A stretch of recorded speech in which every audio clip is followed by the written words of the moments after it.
Looking to make some healthier habits this holiday season? Make sure to check out our Moving Through Midlife community over on Facebook, as we are doing a Planksgiving event where we are doing daily plank workouts. We will be doing an Advent for healthy, happy hips this holiday season, and then also have a sugar challenge, a 2-week sugar challenge that you might be interested in. Happy holidays! Welcome to Raising Healthy Humans, a podcast created for busy moms, where you can easily find info on health and wellness for your family. Join Courtney, a health coach, movement and posture specialist, and founder of FormFit, an active and supportive community where she helps busy moms move more. Here on Raising Healthy Humans podcast, she shares personal life experiences, training, knowledge, and conversations with other health and wellness experts so you can raise healthy humans. Today, I'm speaking with Dayna of Sutton Mills Functional Wellness about psoriasis. She works in dermatology and wants to share a holistic approach to psoriasis and the effects of this autoimmune condition. I hope you enjoy our conversation. Hi, Dayna. How are you today? I'm doing well. And yourself? I'm doing great.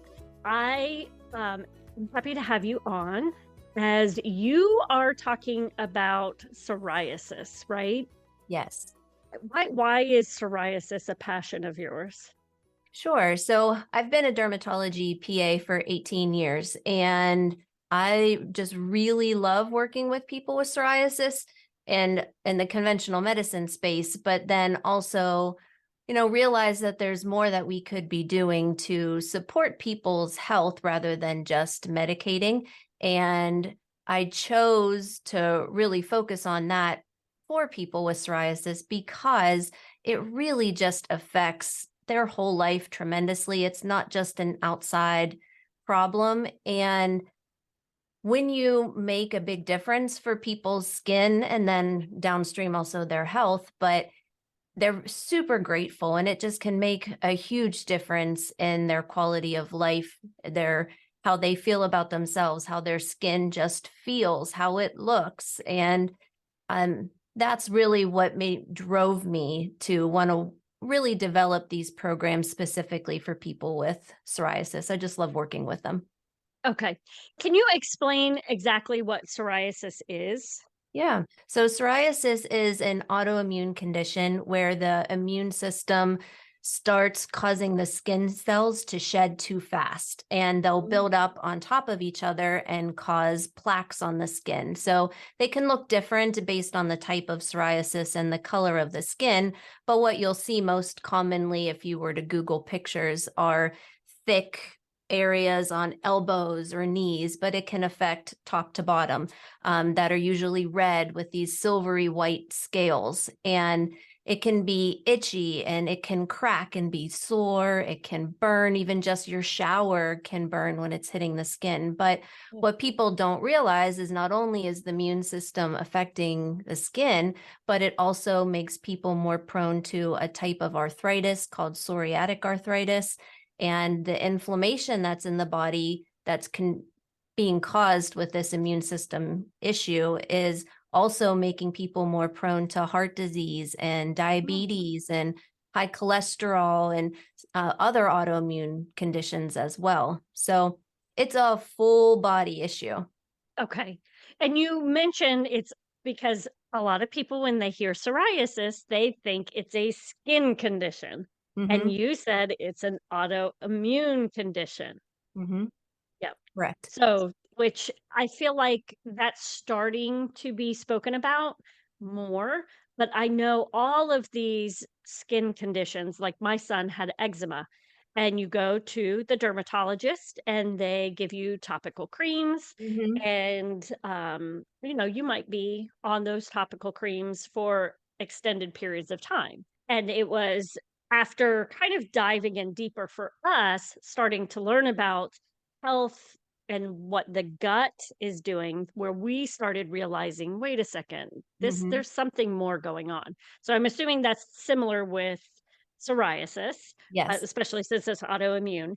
And interesting also that are you still a PA for dermatologists? I am. Yeah. So I am kind of meeting people where they're at on both sides. Yeah. Yeah. Because So go ahead.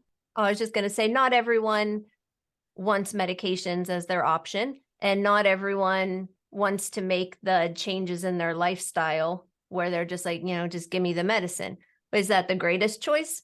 Maybe not, in my opinion, but to them, that's what works for them. So this way, I'm able to help people on both sides and really see the issue from both sides.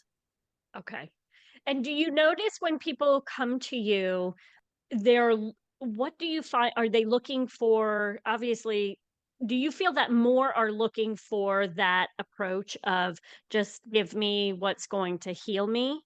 And if that's the case, does it tend to work for an extended period of time? Sure. So that question is a little more Yes. complicated. Yeah, So I'm sure. yeah. So the people who come to see me at the dermatology office, they are most of them looking for just give me a kind of a quick fix or give me something that just makes me more comfortable or makes it not visible. And then on the other side, I have people who work with me as clients and not as patients, where I help them understand and learn and motivate them how to make their own lifestyle choices and work on their guts and all of the things that are a part of my approach. And that, those people are trying to get away from the medicines that they've either tried and they didn't work, or they just don't want to be on the medicine. So when people use medications, they help as long as you're using them. So it's not curing you. So there's like a ladder approach to treating psoriasis from a medication standpoint. There are creams which just temporarily help. When you stop, you may get a little bit of a reprieve, but then they'll come back. And the creams don't always help everyone either. And then we have pills and we have shots, and you see all those commercials on TV for those, but they all do give relief and they help and they work, but they have their potential side effects. And there's something you have to stay on if you decide, okay, I don't want to do this anymore. It's not if the psoriasis will come back, it's just when. Right. And I guess my question would be more like, as they come in, they're learning. Are you then explaining like this? Yes, it's a skin condition, but this goes deeper than that. Because I would assume many people may not know the connection between what they're eating and what they're, maybe the toxins in the air, all of that stuff, how that is affecting their skin. I mean, yes, it's becoming more common knowledge now, but Mhm. I would imagine, do you find that there's still a lot of people confused about that? Oh, absolutely. Yeah, there's a lot of education that needs to happen, but on how what you eat matters and how those certain foods can contribute to inflammation, which stirs up your immune system. And it's just this ball that keeps rolling down the path to how your stress is affecting your skin, how your sleep is affecting your skin, how your movement or lack thereof is affecting your skin, and toxins for sure, what we're putting on our skin, what we're using as cleaning products, and how our body is able to then detox those things that we're exposed to. All of that matters. And that's really what I dive deep into with people in the 3C skin saving method. It's calming the gut, it's clearing effects of stress, and cleaning out toxins. And then there's bodies of work to do in each of those 3Cs. Okay. And I'm wondering when you have, I would assume because you work in dermatology as well, that you're also working. Do you then work with them like, okay, we're going to start you on the medication because it's going to help calm it, and that while we're continuing to work on things on the back end? Yeah, absolutely. Yeah. It doesn't have to be one or the other. Right. Yeah. And people who choose to go the medication route absolutely are going to get benefits from doing the other side of things. And the hope is then as they progress, they'll need less and less and less medication. And Okay. not only that, not just for their skin, but by keeping that inflammation and the immune system kind of calm, then hopefully keeping them from getting those other downstream health consequences like the high blood pressure and the diabetes. Right. Okay. When you have people come see you, what are like the first signs? I know you said the scaly Mhm. burning. Like, does it start? Because I feel like that seems to be like once it's really reacting, or do you see that like and it may be difficult to say just because you see them once they have that situation, but do you know like what are some of the early signs people might be noticing? Yeah, when they have psoriasis, usually their first signs of noticing is they're just like, where did this rash come from? Okay. And it may be just one patch. Other people, especially after an infection like strep throat, they can get little baby patches just boom out of nowhere, just covering them. And it's just like a, oh my gosh, what just happened moment. But there are also people who it affects just their joints and hasn't affected their skin yet. So for them, their first symptoms might be more stiffness in their fingers or their lower back, especially when you first get up in the morning. Now, other types of arthritis can give symptoms like that too, but those, it's not always that it presents first on the skin, but I'd say probably at least 70% of the time that's the case is your first way of being aware you have it is something's coming out and showing you. Okay. And so I know you mentioned this earlier with the um, psoriasis and psoriatic arthritis. Arthritis. D- Those are one in the same, one's just affecting the skin and one's affecting the joints. Correct. Ah, okay. Interesting. All right. So you mentioned the three C's. hmm Um, you said calming Calm the the gut. gut. hmm Can you provide us maybe a couple things that you may do to help work with people to help calm the gut. Yeah, we're looking at the R's. We want to remove things that are not supportive to the body. We want to then replace with things that are supportive from that can be as simple as foods. And sometimes it's supplements that people need. Not everyone needs one particular supplement, but there are ones that are in general good for most people with psoriasis. For instance, omega-3s is a really great one. Um, we'll work to repair the damage to the gut, help strengthen that gut lining, make it less leaky, like a hose that has a bunch of holes poked through is how I like to describe leaky gut. You don't want your stomach and your intestines to be like that. You know, we want it to be a nice solid tube. Um, and then we're reinoculating. We're trying to bring in more good guys to push out the bad guys. And we want to have that nice balance in our microbiome and rebalancing everything. And that's including stress, how we're rebalancing that too, even though that comes with the next C. Okay. And with when we're working on the gut, is this something where you have to pull everything you said remove? Mhm. I know people get so nervous about this. Like, does this mean I have to remove everything?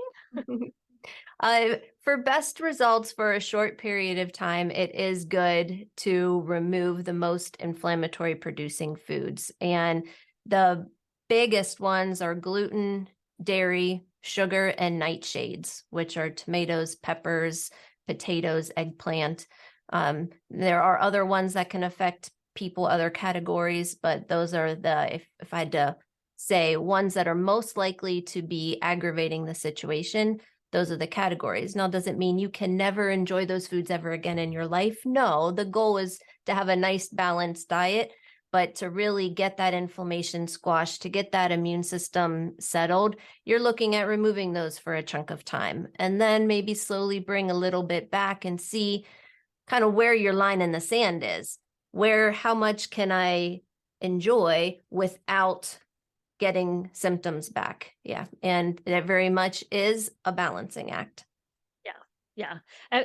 It was something my doctor had mentioned with my daughter, different situation, but he was talking about like breaking through the ice. And he's like, I want to keep her right here, not breaking through the ice. So I would think it's the similar type thing. Yeah. Like we can touch on it a little bit, but we've got to make sure it doesn't come through to where it shows up on the skin.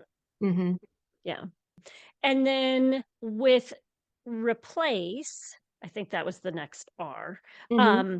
Are there you mentioned omega-3. Mm-hmm. Do you usually try to work, I'm assuming mostly on food first and then supplement? Do you provide supplementation as well, or Yeah, is it mostly suggestions. done through food? Yeah, you try to get as much as you can from food, but there are people who are like, I am not going to eat a piece of salmon if it kills me, so there are times where you need a little help, but the goal is not to just take 40 supplements a day. Right. Yeah. Well, and so many of the foods that we eat can provide multiple nutrients that we Mhm. might be deficient in. Um, and it's not as difficult, I think, as some people make it seem. Like when you do have all the supplements, instead of taking the supplements, you just need these three things Right. and it covers you. Hmm. So, Yeah. okay. And then the second C Hmm. was Clear effects of stress. okay. Yeah. So this is always sounds much easier than what it is. Yeah, and I mean it's not realistic to think no one's going to have stress in their life and that we're just going to magically poof it away. No, but your body is like a vase. You can only pour so much into it before you overflow. And the goal is giving strategies and techniques to help put a little hole in the bottom of your vase so you've got some water draining out. So as things are being poured in, there's an exit strategy. And so not only we're not just looking at stress itself and how to balance that, but it's also looking at how are you sleeping? Because if you're not sleeping well, not only just quantity, but quality, that's going to increase inflammation in your body. If you're not getting the right type of movement, some people don't move at all because it hurts with psoriasis, or they're embarrassed to be in short sleeves and shorts. But other times people go on the other side of the fence and they're like, oh, I need to like kill myself with these intense exercise regimens, which then also contributes to inflammation. So there's a balance of not too much, not too little, and helping people, especially for people who don't really move. It's finding ways to make that attainable and doable and enjoyable, where it's not just another chore, which then would add stress. Okay, so this is definitely a passion of mine with movement. How do you work with people, especially those who maybe work for long periods of time, don't have a lot of time? What do you usually recommend they do?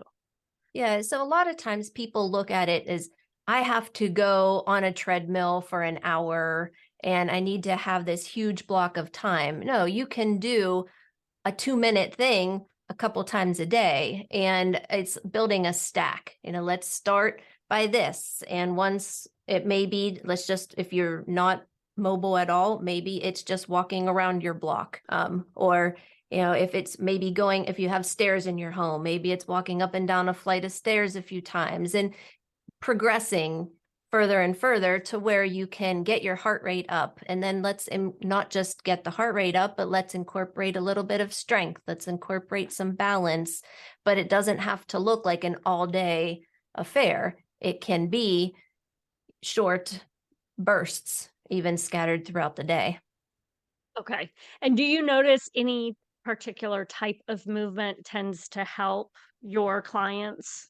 Yeah, walking is excellent because one, it's easy, it's free, but you can and you can really just calm those levels of inflammation as simple as walking. But for people who don't mind doing something a little more maybe outside the box for them, yoga is very good at not only getting your exercise as we think of exercise, but helping your balance and helping your strength. But then it's also helping drain some of that water out of your vase by calming the effects of stress. And as soon as I say yoga, people are, thinking of these tiny, super skinny women and their tight yoga pants and all these flexible poses. No, you don't have to look like that. Yoga is where you're at right now, and it doesn't have to be what you think in your mind. And there's plenty of YouTube videos out there that will show you other types of people doing yoga. Mhm. Yeah. And it doesn't even have to be, I think yoga, sometimes people immediately think that bendy person, Yeah. but it can be just stretching, basic stretches that you can Yeah. even do while you're sitting in your chair. That Right. helps to create different movement and that lymphatic Mm-hmm. uh, movement and everything. One thing that I know you're kind of touching on with all of this is it's not any one thing. We really have to start looking at everything as this whole. This is because everything affects everything else in our body. Mm-hmm. So, if you're not getting that good night's sleep, the stress of that, because you're more, I mean, if you think about the nights that you don't get a good night's sleep, you're on edge, more things set you off and all of that.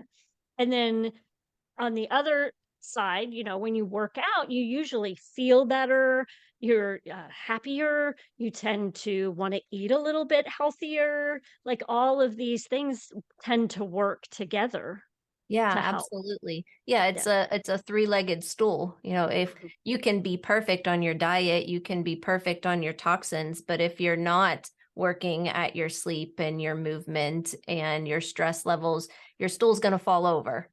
Right. Or overdoing it, which you did Right. mention as well with like high intensity. Not that high intensity is bad, but if you are leading a very stressful life and dealing with like, maybe you're not eating perfectly and you're not sleeping well, and then you're, dealing with a lot of stress as well with work or home life or whatever, and then you do high intensity, then you're just like compounding, compounding. Right. Yeah, Yeah. for sure. Okay. So with the third C, what one Hmm. was that? That's clean out toxins. Okay. And this is working on toxins on the body, in the house.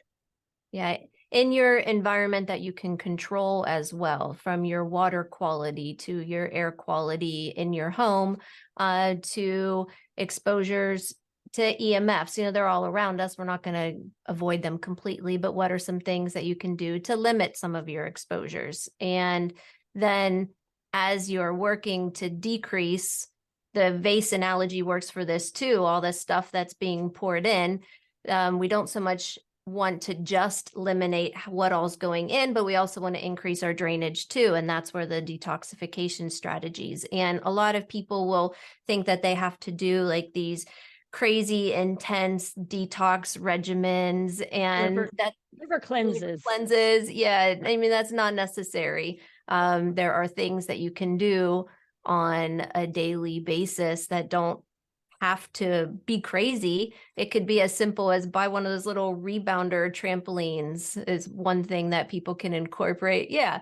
Yeah. And just jump in place a little bit, get those lymphatics moving. That's what's cleaning out the garbage out of your body. So yeah, there are a lot of things that we can do that are simple that don't require crazy things. Yeah. Well, and I just was watching something. There's a gentleman who I follow, and he was just saying, like, don't even, you can just do jumping jacks, and you don't even have to do full on jumping jacks, but like, even that stimulates that lymphatic system. Yeah. So we, I think we tend to make things really difficult. And it doesn't mean you have to go do 5 minutes of jumping jacks. Who would want to do that anyway? But Hmm. even just 10 jumping jacks in between, sitting at your desk, especially for those people who work from home, it makes it easier, not in an office. But do 10 jumping jacks before get on that phone call or whatever. So Yeah. making it more something that they can do. And you mentioned EMFs, and I'd be curious to know like what you recommend, because I know that there are effects And it's, that's a very, I don't want to say touchy, but it's Mhm. very difficult to get rid of a lot of that in your home. But I was watching a video the other day where they had EMFs running and not running near these seeds. And they were doing an experiment for kids and how quickly the seeds grew that had no EMFs around them compared to the seeds. I mean, this was over, I don't know how many days. I think it was a few days, 8 days maybe, and how the other ones had not grown yet. So obviously, it's affecting us in some way. Mhm. How do you, like, what would you recommend to help with that? Yeah, so some tangible things. You can go down a huge rabbit hole of all the different things to do, but you spend a lot of your day, hopefully a nice 8 hours in bed. Mhm. So getting your phone away from your bed at night, not taking your tablet into bed with you, like keeping them at a minimum 6 feet away. And Okay. if you need it for your alarm, put it on airplane mode. Turn your Wi-Fi routers off at night, and try to keep as many things that are plugged in around your bed away. And just making those changes, those are something we can easily control. Like for the router, I would never remember to turn it on and off every day. So ours has a timer. You can set it to go off at like 10 p.m. and then on again at whatever time in the morning. So you don't even Okay. have to think about it. It just does it. So the Right. Wi-Fi gets kicked off. And so we don't need to be watching anything after that time anyways. So it doesn't have to, you're not going to be able to avoid it completely, but it's just trying to keep as much as you can away from your body as much as you can. And even just if you're throughout the day trying to not carry your phone in your pocket, if you are Mhm. able to set it, if you're at home or at an office where you can set it a little bit away from you, where it's just not in our personal space constantly. Okay. Okay, that works. I can do that, I think. It's so hard because it's like it has become a part of us, Yes. unfortunately. Yeah. So, And I'm not always perfect at keeping my phone away. I'm not, but right, it's just trying to be aware and making little changes. And all these little changes that we make, we hope that they add up and just keep increasing our health. I mean, it's not going to hurt me to keep my phone away from me. right, right. With the water, you mentioned, clearing out your water. How do you recommend? Is that just basic filtration, or is there something that we need to take it a step further?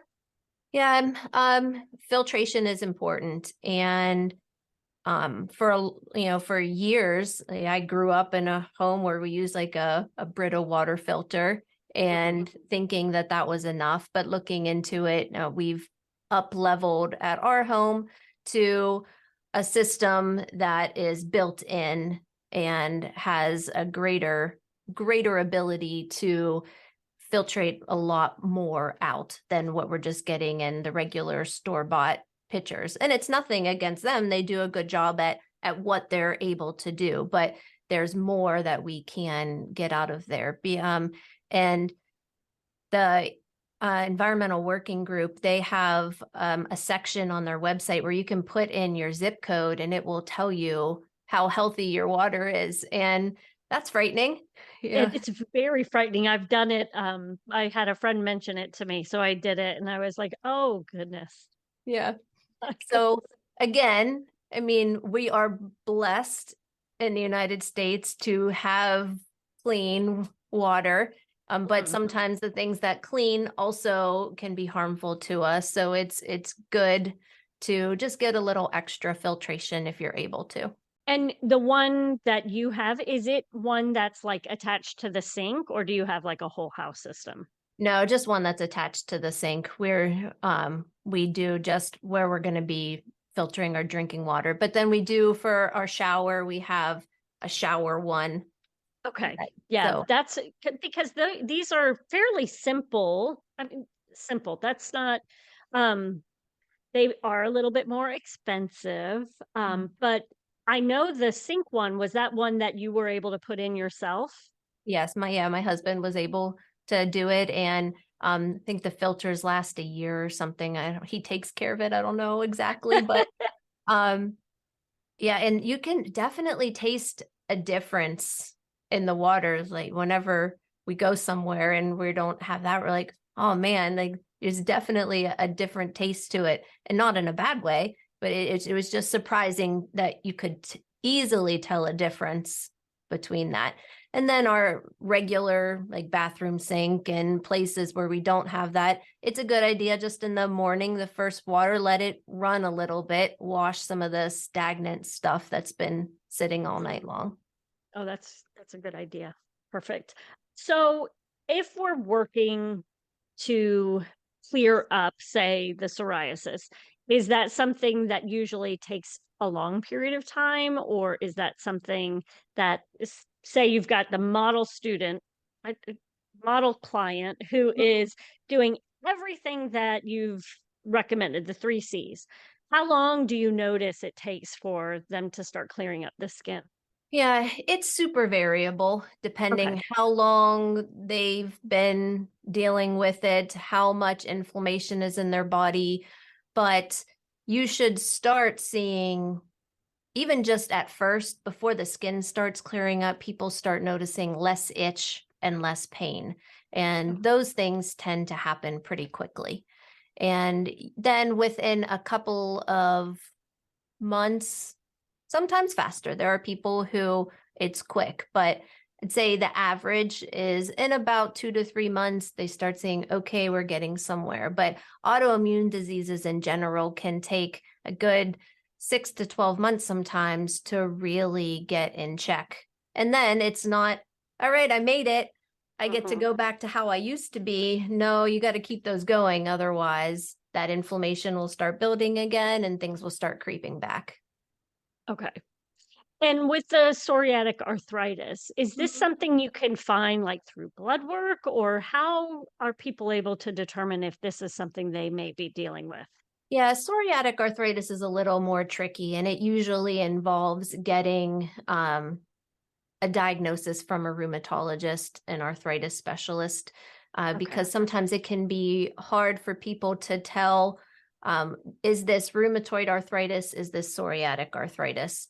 So it's not as clear cut as when you see it on the skin. Okay. Okay.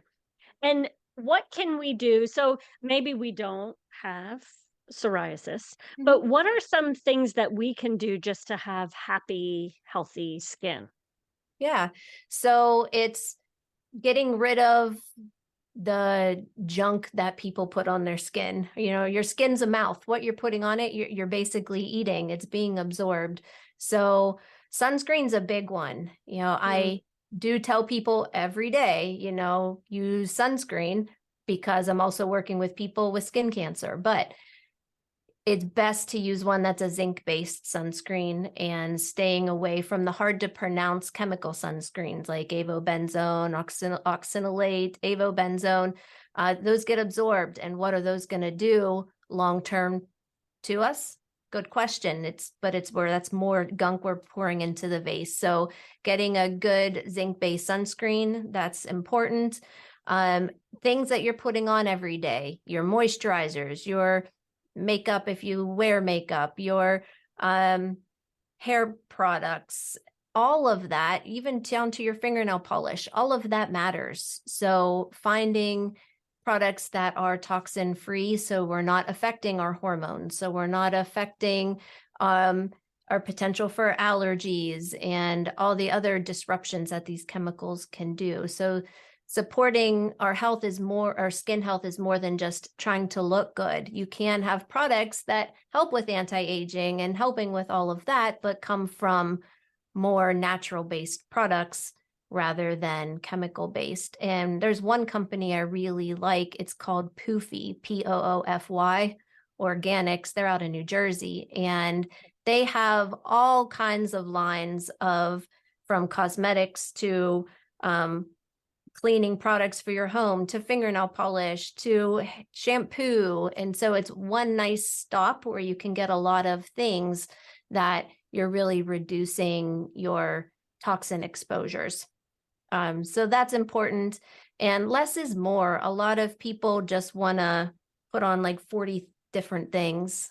But yeah, just keep it simple. And that's just with health in general. Keep it simple. Eat your fruits and vegetables, as many different colors a day as you can, organic when possible, move, sleep, and decrease how many toxins. And that's just true for our health in general.